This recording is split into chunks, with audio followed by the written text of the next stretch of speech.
നേരത്തെ ഹിന്ദു ആയിരുന്നോ? നേരത്തെ ഹിന്ദു ആയിരുന്നു. വേണു ഇപ്പൊ മുസ്ലിമായി. അതെന്താ അങ്ങനെ ആവാൻ കാരണം? സാറിന്റെ ഉമ്മയാണ് അതിനുള്ള കാരണക്കാരി. നബിയുടെ ചരിത്രങ്ങള് പിന്നെ അതിനെക്കുറിച്ചുള്ള നന്മകളൊക്കെ എനിക്ക് പറഞ്ഞു തന്നപ്പോൾ എനിക്ക് അതിലേക്ക് നല്ലൊരു ആകർഷണം തോന്നി. എനിക്ക് അതിലേക്ക് മാറണമെന്ന് തോന്നി. നമുക്ക് ആരുടെ വേണമെങ്കിലും ഫാനായിട്ടിരിക്കാം. പക്ഷെ ഈ ഫാനിസം എന്ന് പറയുന്ന സാധനം കൂടുതലായിട്ട് അത് തലയ്ക്ക് പിടിച്ച് ബാക്കിയുള്ളവരെയും ചീത്ത പറഞ്ഞ് വെറുതെ തെറി പറഞ്ഞ്, അതായത് നമ്മുടെ സമയവും കളഞ്ഞ് അവരുടെ സമയവും കളഞ്ഞ് അങ്ങനെയൊക്കെ പോകുമ്പോഴാണ് ഈ ഫാനിസം എന്ന് പറഞ്ഞാൽ ഇതിനൊരു വിഷയമായിട്ട് വരുന്നത്. അതായത് എക്സ്ട്രീം ആകുമ്പോഴാണ് ഈ ഒരു സംഭവമൊക്കെ വിഷയമായിട്ട് വരുന്നത്. അല്ലെങ്കിൽ ഇപ്പൊ ഫാനായിട്ടിരിക്കുക എന്നൊക്കെ പറഞ്ഞാൽ നല്ലൊരു കാര്യമാണ്. അപ്പൊ നമ്മളിവിടെ പറയാൻ പോകണമെന്ന് പറഞ്ഞാൽ ഏകദേശം ഒരു 30 വർഷം മുമ്പ് മമ്മൂക്കയുടെ കട്ട ഫാനായിട്ട് മമ്മൂക്കയുടെ വീട്ടിൽ ജോലിക്ക് ചെന്ന ഒരു പുള്ളിക്കാരനുണ്ട്. അപ്പൊ ഈ പുള്ളിക്കാരന്റെ ഒരു ഇന്റർവ്യൂ പോലെ പുള്ളിക്കാരനോട് ചോദിക്കുന്നത്, അതായത് അന്ന് മമ്മൂക്കയുടെ വീട്ടിൽ പോയപ്പോൾ ഉണ്ടായ എക്സ്പീരിയൻസും കാര്യങ്ങളൊക്കെ ചോദിക്കുന്ന ഒരു വീഡിയോ 2 ദിവസമായിട്ട് ഇങ്ങനെ നടന്ന് കറങ്ങുന്നുണ്ട്. അപ്പൊ ആ ഒരു വീഡിയോ മെയിൻ ആയിട്ടും ഇങ്ങനെ ആ ഒരു വീഡിയോ ഞാൻ കണ്ടു നോക്കിയപ്പോഴത്തേക്ക് അതിനകത്ത് പുള്ളി പറയുന്ന കുറച്ച് കാര്യങ്ങളുണ്ട്. അതായത് പുള്ളി ചെറുപ്പത്തിലെ ദുൽഖർ ഇങ്ങനെ വീടിന്റെ മുകളിൽ നിന്ന് വീഴാൻ പോയപ്പോൾ പുള്ളി പിടിച്ച് രക്ഷിച്ചു. അതേപോലെ മറ്റേ മമ്മൂക്കയുടെ മോള് ഇങ്ങനെ ഓട്ടോറിക്ഷനകത്ത് പോയപ്പോൾ എന്താണ്ടും ഓട്ടോറിക്ഷ ആക്സിഡന്റ് ആവുന്നതിന്, ഓട്ടോറിക്ഷയാണോ വേറെ വണ്ടിയാണോ എന്ന് എനിക്ക് ചെറിയ ഡൗട്ട് ഉണ്ട്, ആക്സിഡന്റ് ആവുന്നതിന് രക്ഷിച്ചു എന്നൊക്കെ പറഞ്ഞിട്ടുള്ള, അതായത് നമ്മുടെ ബാർബർ ബാലൻ രീതിക്കുള്ള കുറെ കഥകളൊക്കെ പുള്ളിക്കാരൻ പറയുന്നുണ്ടായി.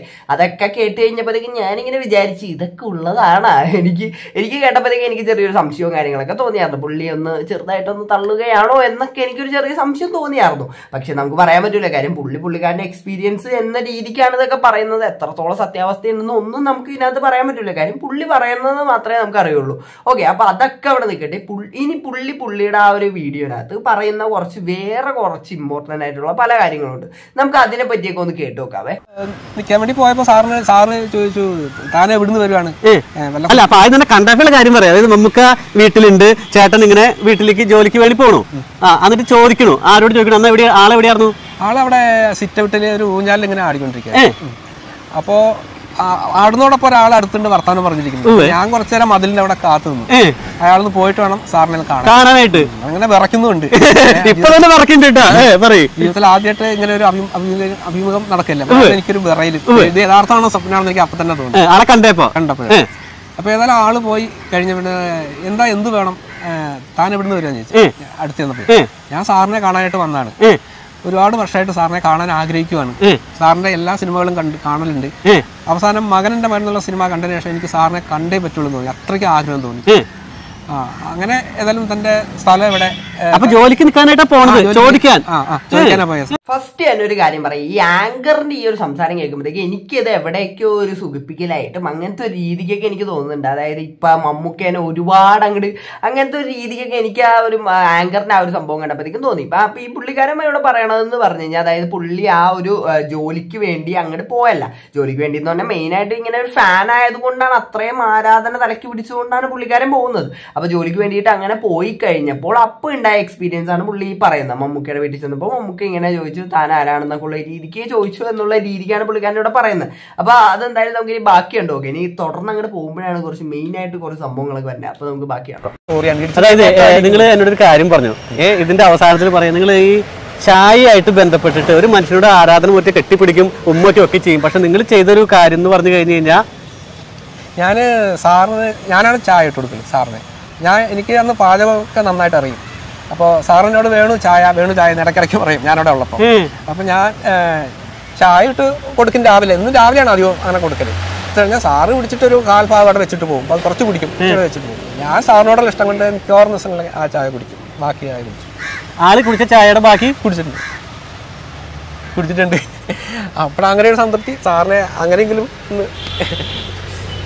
നമുക്ക് മനുഷ്യനോട് സ്നേഹമൊക്കെ ആവും, ഇങ്ങനെ ആരാധനയൊന്നും ആവേണ്ട കാര്യമില്ല. കാരണം എല്ലാവരും മനുഷ്യന്മാർ. ഓക്കെ, അപ്പൊ എനിക്ക് ഇത് ആദ്യം കേട്ടപ്പോഴത്തേക്ക് എനിക്ക് അങ്ങനെ എന്തോ പോലെ ആയിപ്പോയി. കാരണം ഇങ്ങനെ ഒരാൾ കുടിച്ചതിന്റെ ബാക്കി കുടിക്കുക അതെന്നൊക്കെ പറഞ്ഞാൽ അതൊരു ആരാധന എന്നുള്ള ഒരു സംഭവം. അതായത് പുള്ളി ഇപ്പൊ മമ്മൂക്കയുടെ കട്ട ഫാനാണ്, അതൊക്കെ അവിടെ ഇരിക്കട്ടെ എന്നും പറഞ്ഞിട്ട് ഒരാൾ കുടിച്ചതിന്റെ ബാക്കി കുടിക്കുക, അതൊക്കെ ഒരു എന്തോ. എനിക്കത് കേട്ടപ്പോഴത്തേക്കും എനിക്കത് ഒട്ടും ഡൈജസ്റ്റ് ആകാൻ പറ്റിയില്ല കേട്ടോ. പുള്ളിക്കാരൻ പറഞ്ഞൊരു കാര്യം, അതായത് ബാക്കി കുടിക്കുക, അപ്പൊ എനിക്കൊരു സ്നേഹത്തിന്റെ പുറത്ത് ബാക്കി കുടിക്കുക, അതിനോടൊന്നും എനിക്ക് അങ്ങനെ യോജിക്കാൻ പറ്റുള്ള. എത്ര പേർക്ക് അങ്ങനെ തോന്നിയെന്ന് എനിക്ക് അറിഞ്ഞൂടാ. അപ്പൊ എന്തായാലും എനിക്കത് കേട്ടപ്പോഴത്തേക്ക് എനിക്കത് ഒട്ടുമേ എനിക്കത് അക്സെപ്റ്റ് ചെയ്യാൻ പറ്റാത്തൊരു കാര്യമായി പോയി. ആരാധന ഉണ്ടെന്ന് പറഞ്ഞിട്ട് ഇങ്ങനെ ഒരാൾ കുടിച്ചതിന്റെ ബാക്കി തിന്നുക, അതേപോലെ ബാക്കി കുടിക്കുക, അതൊക്കെ അതിന്റെയൊക്കെ ആവശ്യമുണ്ട്. അന്ന് എനിക്ക് ആ ആങ്കർ ചോദിച്ച ആ ഒരു സെയിം സാധനം തന്നെയാണ് എനിക്കിവിടെ തോന്നി. ബാക്കിയുണ്ടോ? ഉമ്മച്ചായിട്ട് എങ്ങനെയായിരുന്നു മറ്റേ ഉമ്മ എന്നോട് മകനെ പോലെയായിരുന്നു, എന്നെ മോനെന്നാ വിളിച്ചിരുന്നത്. മോനെ എപ്പോ വിളിക്കുള്ളൂ, എപ്പോ വിളിച്ചാലും വിളിക്കുള്ളൂ. അതായത് നേരത്തെ ഹിന്ദു ആയിരുന്നോ? നേരത്തെ ഹിന്ദു ആയിരുന്നു. വേണു ഇപ്പൊ മുസ്ലിമായി. ഇപ്പൊ മുസ്ലിമായി. അതെന്താ അങ്ങനെ ആവാൻ കാരണം? സാറിന്റെ ഉമ്മയാണ് അതിനൊരു കാരണക്കാരി. സാറിന്റെ ഉമ്മ നബിയുടെ ചരിത്രങ്ങള് പിന്നെ അതിനെക്കുറിച്ചുള്ള നന്മകളൊക്കെ എനിക്ക് പറഞ്ഞു തന്നപ്പോൾ എനിക്ക് അതിലേക്ക് നല്ലൊരു ആകർഷണം തോന്നി. എനിക്ക് അതിലേക്ക് മാറണമെന്ന് തോന്നി. നിങ്ങളുടെ ഇഷ്ടപ്രകാരമാണ്, ആരും ആക്കിയതല്ല, ഒരിക്കലും ഒരാളും ആക്കിയതല്ല, അദ്ദേഹത്തിന് തോന്നി ആക്കിയുള്ളൂ. ഉപദേശങ്ങൾ ആർക്കും പറഞ്ഞു കൊടുക്കാമല്ലോ. നന്മയെ കുറിച്ച് നന്മ പറഞ്ഞു തന്നപ്പോൾ അപ്പൊ എല്ലാവർക്കും അർഹതപ്പെട്ടാണ് അത് പറഞ്ഞു തരും എല്ലാവരും നന്മ. അപ്പൊ ഈ നന്മ കേട്ടപ്പോൾ എനിക്ക് അതിലേക്ക് ആകർഷണം തോന്നി. തീർച്ചയായിട്ടും അതൊക്കെ ഓരോരുത്തരുടെ വ്യക്തിപരമായ കാര്യങ്ങൾ. ഓക്കെ, അപ്പൊ മെയിൻ ആയിട്ട് വേറൊരു വിവാദമായിട്ട് നിൽക്കുന്ന ഒരു സംഭവമാണ് ഈ മതം മാറി എന്നുള്ള ഈ ഒരു സംഭവം. അപ്പൊ ഇത് കണ്ടപ്പോഴത്തേക്കും എനിക്ക് അതിനകത്ത് അങ്ങനെ വലിയ വിഷയമായിട്ടൊന്നും തോന്നില്ല. കാര്യം പുള്ളി എന്ന് പറഞ്ഞു കഴിഞ്ഞാൽ പുള്ളിയുടെ ഇഷ്ടമാണ്, പുള്ളിക്ക് ഏത് മതത്തിനകത്തേക്ക് പോകണം, അതേപോലെ ഏത് മതവിശ്വാസം, ഏത് ദൈവത്തിനെ ആരാധിക്കണം എന്നൊക്കെ പുള്ളിയുടെ മാത്രമല്ല ഓരോരുത്തരുടെയും അവകാശമാണ് അവർ ഏത് മതത്തിൽ വിശ്വസിക്കണമെന്നൊക്കെ ഉള്ളത്. ഇപ്പൊ പുള്ളി അത്ര നാളും പുള്ളി ഹിന്ദു ആയിരുന്നു, ഒരു സമയത്ത് പുള്ളിക്ക് തോന്നി പുള്ളിക്ക് മുസ്ലിം ആവണമെന്ന് തോന്നി, അതുകൊണ്ട് പുള്ളി മുസ്ലിമായി, അത് അത്രേ ഉള്ളൂ. അത് അല്ലാതെ ഇപ്പൊ പുള്ളിനെ ആരും നിർബന്ധിച്ച് ഇവിടെ മതം മാറ്റിയതോ അങ്ങനെയൊന്നും അല്ലാന്ന് പുള്ളി അതിനകത്ത് തന്നെ പറയുന്നുണ്ട്.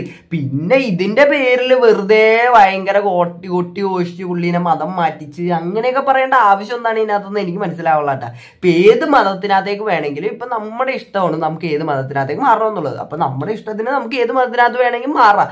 അത് ബാക്കിയുള്ളവർക്ക് എന്താണ് അതിനകത്ത് ഇത്ര പ്രശ്നമെന്ന് എനിക്ക് മനസ്സിലായില്ല ഈ ഒരു സംഭവം കണ്ടപ്പോഴത്തേക്കും. നമുക്ക് ബാക്കിയുണ്ടോ? ശരിക്കും കൊതി തീരെ നല്ല ഭക്ഷണം കഴിച്ചത് സാറിന്റെ വീട്ടിൽ നിന്നാണ്. ആഗ്രഹമുള്ള ഭക്ഷണങ്ങൾ കൊതി തീരെ കഴിച്ചത് സാറിന്റെ വീട്ടിൽ നിന്നാണ്. കാരണം എൻ്റെ അവസ്ഥ അങ്ങനെയായിരുന്നു. ഞാൻ അലഞ്ഞിരിഞ്ഞ വിഷമത്തിലാണ് വന്നതും സാറിനെ കാണാൻ ഇവിടെയാണ് വന്നത്.